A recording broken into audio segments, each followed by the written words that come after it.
Muito bom dia, amados e preciosos irmãos e irmãs. Que Deus, na sua grande misericórdia e compaixão, se apiede de nós e nos ajude a vencermos a nós mesmos e todo o inferno que se levanta contra nós. Que nós tenhamos saúde no corpo, alma e espírito. Íntima compaixão. O que é uma íntima compaixão? Ela está acima da compaixão? Ela está um grau acima de apenas uma compaixão? Nós encontramos que Jesus, em várias ocasiões na Bíblia, é mencionado que ele sentiu por tal uma íntima compaixão. Então o dicionário nos traz íntima compaixão, é sentir com as entranhas, ou seja, ter uma emoção muito forte de compaixão. Então magnificando a compaixão, então chega a ser uma íntima compaixão. É uma compaixão fortalecida, porque ela é sentida com as entranhas e leva a pessoa que tem essa íntima compaixão a sofrer junto com alguém que está passando um momento terrível, uma perda terrível, uma decepção terrível. A Bíblia narra em Lucas 7, começando no verso 11, o filho da viúva de Naim. Bom, Jesus estava indo àquela cidade. Ele foi a uma cidade chamada Naim e com ele iam muitos dos seus discípulos e uma grande multidão. Quando chegou perto da porta da cidade, levava um defunto, filho único de sua mãe, que era viúva. Situação ficou um pouco difícil, então vejamos aí, uma mãe hoje numa condição de perder o pai, o marido, e depois perder o seu filho único. E não tinham, talvez, recursos, aquela viúva ficaria desamparada. E com ele ia uma grande multidão da cidade. Vendo-a, o Senhor sentiu uma íntima compaixão por ela, ou pode-se dizer, uma grande compaixão por ela. E vendo que ela chorava, Jesus então lhe diz: não chores. Não chores. Porque Jesus, aquela íntima compaixão que ele sentiu, todo o seu ser se moveu em favor daquela mulher. Porque além de ser viúva, ainda perdeu o seu único filho. Então Jesus se aproxima, manda parar aquele féretro e diz para aquela mulher: não chores. E chegou-se, tocou o esquife e, parando os que o levavam, disse: jovem, a ti te digo, levanta-te. Então o defunto se levantou-se e começou a falar, e Jesus o entregou à sua mãe, ou à mãe daquele jovem. Na cidade de Naim estava uma mulher chorando. Seu filho ia para o túmulo, e assim Jesus parou aquele desfile fúnebre e deu vida, trouxe novamente à vida aquele rapaz, e o coração de sua mãe foi consolado. Então, a íntima compaixão fez com que Jesus sofresse a mesma dor que aquela mãe estava sentindo. Então, isso nós compreendemos como é esta íntima compaixão. É se colocar no lugar e sentir a mesma dor, o mesmo desprezo, a mesma dor. Então, quando se sente, é movido por uma íntima compaixão, por um amigo, por um parente, por um pai, uma mãe, uma avó e assim sucessivamente. Então, minha irmã, você queria saber um pouquinho sobre a íntima compaixão.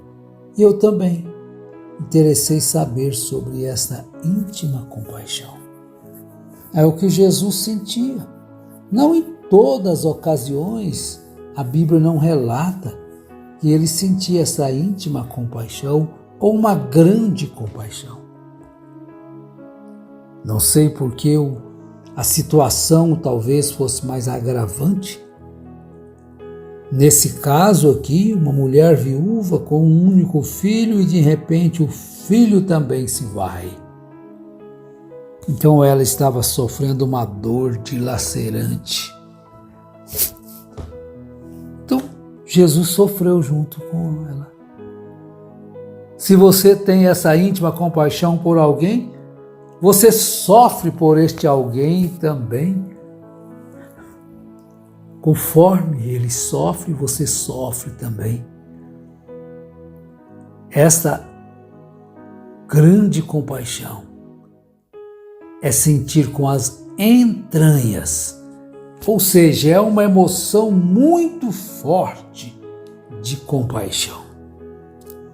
Também em João, capítulo 10, nós vamos encontrar um outro episódio em que a íntima compaixão se manifesta. A íntima compaixão demonstra a sua capacidade em trazer novamente a alegria, o gozo da salvação, a alegria da salvação. Olha, que Deus maravilhoso é este nosso, que sente por nós esta íntima compaixão.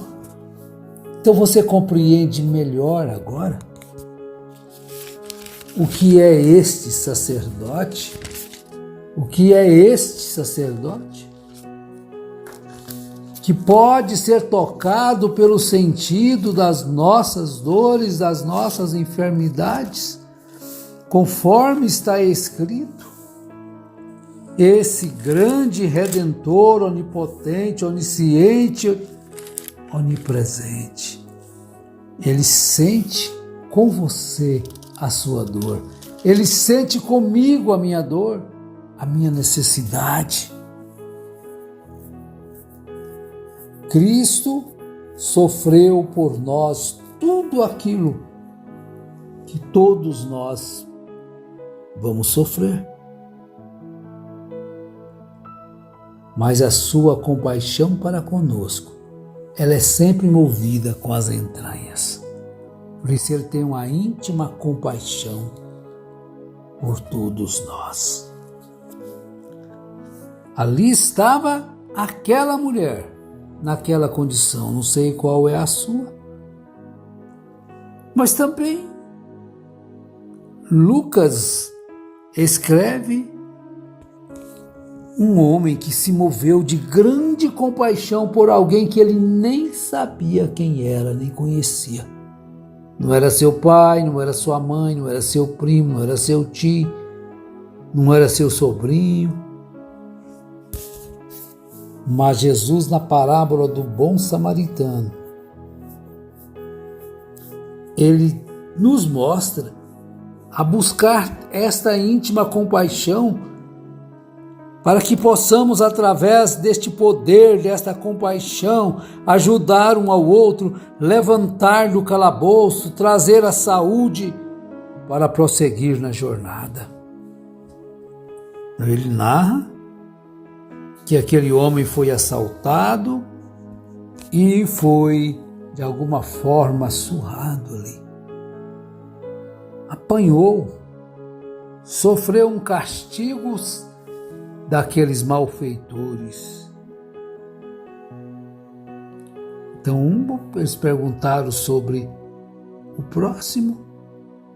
Jesus então conta-lhe esta parábola, a parábola do bom samaritano. Então Jesus traz a parábola.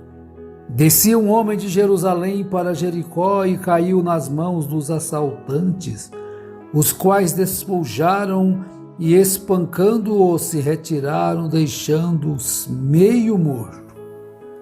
Casualmente descia pelo mesmo caminho certo sacerdote que, vendo-o, passou de largo.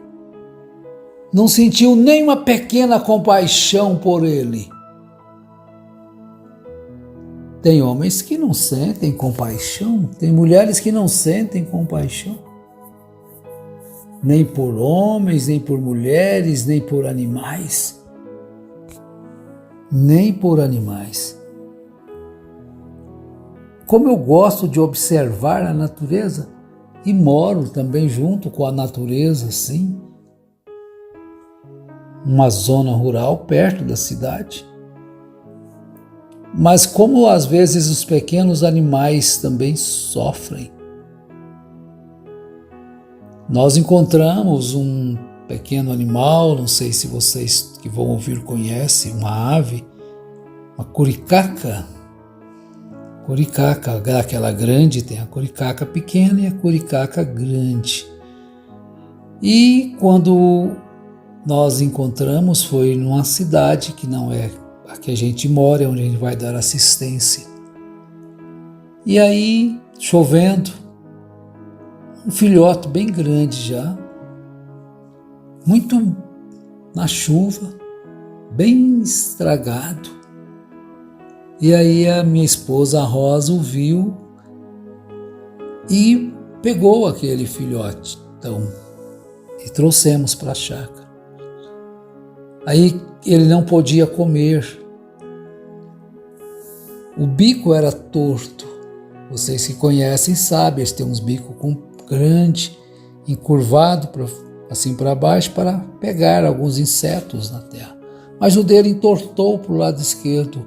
Nem seus pais, na verdade, conseguiam mais dar comida para ele. Então, sentiu uma compaixão por ele e o pegou e trouxe. Então, do grande, conseguimos fazer a cirurgia, a gente mesmo, cortando o bico e se alimentando bem estava. Mas de repente, parece que ele tinha um problema e uma asa está caída. Sarou da asa, estava lá na asa, nós não conseguíamos voar. Mas pouco tempo agora, uma perna dele está quebrada, desconjuntada, bem ali na emenda no dorso. A compaixão que a gente sente, o desejo era orar e dar saúde a ele, aquele animalzinho, aquela ave. Então, se a gente pode sentir compaixão por um pequeno ave, quanto mais compaixão devemos sentir pelo ser humano, que é trapaceado por Satanás, enganado por Satanás e a sua alma. Então, essa íntima compaixão daquele homem que estava descendo ali para Jerusalém e descia pelo mesmo caminho, um sacerdote que, vendo-o, passou de largo. Não sentiu nada por aquele homem. Não era seu parente, ele não conhecia nem sabia nada sobre ele. Passou de largo. De igual modo também um levita chegou àquele lugar e, vendo, passou de largo também. Quer ter nada a ver com isso. Mas um samaritano, que ia de viagem chegou perto dele e viu-o e moveu-se de íntima compaixão por ele. Sentiu a dor das pancadas, sentiu a dor da miséria alheia. Isso é íntima compaixão. Sentir no âmago a tristeza de alguém que sofre de uma doença terrível, que sofre de uma depressão, que sofre de uma angústia, que sofre de ansiedade, e sofrer junto. Isso é íntima compaixão, meu irmão. Se você sofre junto com alguém, você está tendo íntima compaixão por ela. Se você quer ajudar a carregar a cruz, por achar que aquela cruz de alguém está tão pesada, isso é uma íntima compaixão. É o que Jesus sentiu, é o que Jesus sente. Mas aquele samaritano que ia de viagem chegou perto dele, viu e moveu-se de íntima compaixão. E aproximando-se, atou-lhe as feridas, deitando-lhes azeite e vinho. Então, pondo sobre a sua cavalgadura, levou-o para uma hospedagem e cuidou dele. O seu meio de transporte ele cedeu para aquele estranho e levou-o para o lugar onde ele receberia cuidado. E partindo no outro dia, tirou 2 denários, deu-os ao hospedeiro e disse-lhe: cuida dele, e tudo que demais gastares com ele, eu te pagarei quando voltar. É o que Jesus sente por nós, sente pelas crianças, sente pelos jovens, pelos de meia idade, pelos anciãos, íntima compaixão. Deus te abençoe em nome de Jesus Cristo. Amém.